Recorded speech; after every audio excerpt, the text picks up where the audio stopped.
So what's your story? I mean, I can relate to Larry as a person on a lot of different levels. I feel like, you know, the complexities of this guy. I knew that it wasn't all going to be a surface sort of, he's the good guy that's going to wait for her kind of thing. I knew that it would be, that'd be too easy and boring. He thought I should write about you, about our experience. Our experience? Larry is a good guy, I believe, that, you know, but he's also very complicated, and he's an emotional guy, and as a result, he does some things that I think even he is surprised that he did. She does have a point about the radio thing. I'll cop to that. She's the most interesting thing about me right now, and I use that. And I guess it was a dick move.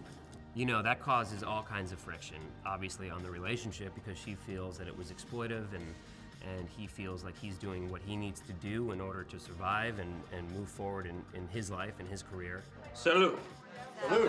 Huh? Cheers. That's the point where we start to see, okay, Larry is being selfish, but again, it raises the question, is he entitled to be selfish, maybe? I think he is a victim in all of this, and he's doing what he needs to do to survive on the outside. Hello, Mr. Bloom. This is Counselor Healy from the Department of Corrections. I have some information that might interest you regarding your fiancée. When the revelation is made that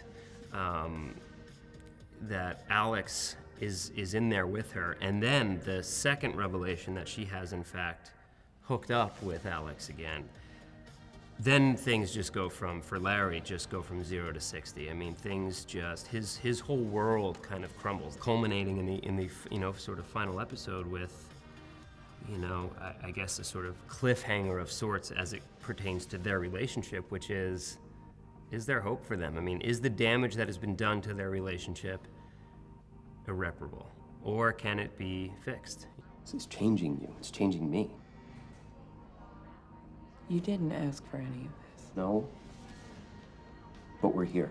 The way I've always played it is that Piper is the real love of his life, and you know, because she awakened him in a way that he, I think, really, she opened his eyes in a big way. She's a prize, and I think he never thought he'd have this, you know, hot blonde, or what chick's a goddess, whatever it is. For Piper, I think, you know, she sees something in him that she's been craving and that she hasn't had, you know, and that's sort of this stability, this sort of, you know, this togetherness and sort of structure. In some ways, Larry for her is an older life, a life that is maybe played by the rules, a life that is like socially acceptable. And so they work, at least for a while. It's been a fun thing to be part of a project that has affected people in such a significant way, that people talk about, that people react to, that people are fans of in a real way, that people connect with the characters, that people want to see more. You know, having not experienced it really since American Pie, it's been, you know, 15 years of, you know, being called the pie fucker. So it's nice to have people talk about something else for a change. You gotta try edging, man. What is that? It's where you jerk off, okay? Right to the point of orgasm, and then stop. And you do this because? Because your jizz is your power, man. It's spiritual. It keeps your chi inside. You know, I do consider myself a professional actor, but even above that, first and foremost, I consider myself a professional masturbator. And it's something I would say that I was certainly born to do, but it's also something that I was born to share with the world. I mean, most guys masturbate, and I'm sure they all think they're good at it, you know? But I am up there with the best of them. I pride myself on having the right facial expressions for the right moment, because, you know, here's the other thing.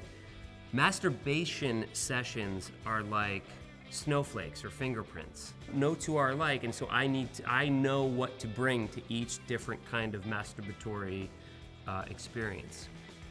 And that is why I think Genji felt so comfortable asking me to edge. Because she knew, she's, you know, who would know what edging is like? Who could bring an edge to life? Biggs.